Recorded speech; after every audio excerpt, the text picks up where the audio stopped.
पेशावर से खबर शामिल करेंगे, जहां ट्रैफिक पुलिस की जानिब से रक्षों की पुष्ट पर ट्रैफिक कवानीन लिखने की अनोखी मुहिम जारी है। अब तक शहर के 30,000 से ज्यादा रक्षों पर ये कवानीन लिखे जा चुके हैं। इस बारे में मजीद तफसीलात हासिल करेंगे डॉन न्यूज के नुमाइंदे अब्दुल हकीम मोहम्मद से।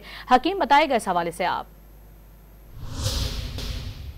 ट्रैफिक पुलिस ने अनोखे अंदाज में जो ट्रैफिक कवानीन है उस हवाले से एक मुहिम का आगाज़ किया है और मुहिम में काफ़ी रिक्शों के जो छत हैं उसके ऊपर कानून ट्रैफिक कवानीन के एहतराम के हवाले लिखाई का सिलसिला जारी है मुख्तलिफ रिक्शों पे ट्रैफिक पुलिस की जानिब से। और ना सिर्फ ये पुलिस बल्कि स्टूडेंट्स, डॉक्टर्स और टीचर्स भी इस मुहिम में हिस्सा ले रहे हैं। इस हिस्से लेने के हवाले से तालिब इल्म हमारे साथ मौजूद है, उनसे भी जानने की कोशिश करते हैं। क्या कहेंगे आप इस हवाले से? अस्सलाम वालेकुम।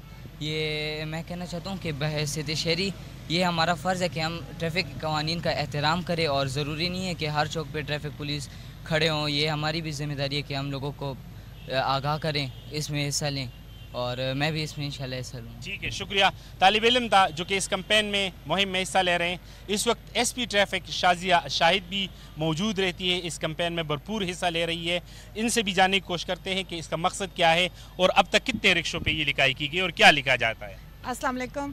अब तक पेशावर में तकरीबन 30,000 तक या इससे थोड़ा ज़्यादा रिक्शों में पर ये लिखा गया है। ये चूँकि चलता फिरता इश्तिहार है और इसे हमारा मकसद है कि लोग आगाही मुहिम के लिए इसको इस्तेमाल कर रहे हैं। शुक्रिया मैडम। बिल्कुल ना सिर्फ ट्रैफिक पुलिस के एहलकारों की बल्कि हम सब की यही जिम्मेदारी बनती है कि ट्रैफिक के कवानीन का एहतराम करें ताकि जो शहरी इलाके हैं वहाँ पे जो शाहराएँ हैं उस पे गाड़ी और रिक्शों और मोटरसाइकिलों के रस से बचाया जा सके। एक अच्छा इक़दाम है और इस इक़दाम की पजीराई होनी चाहिए।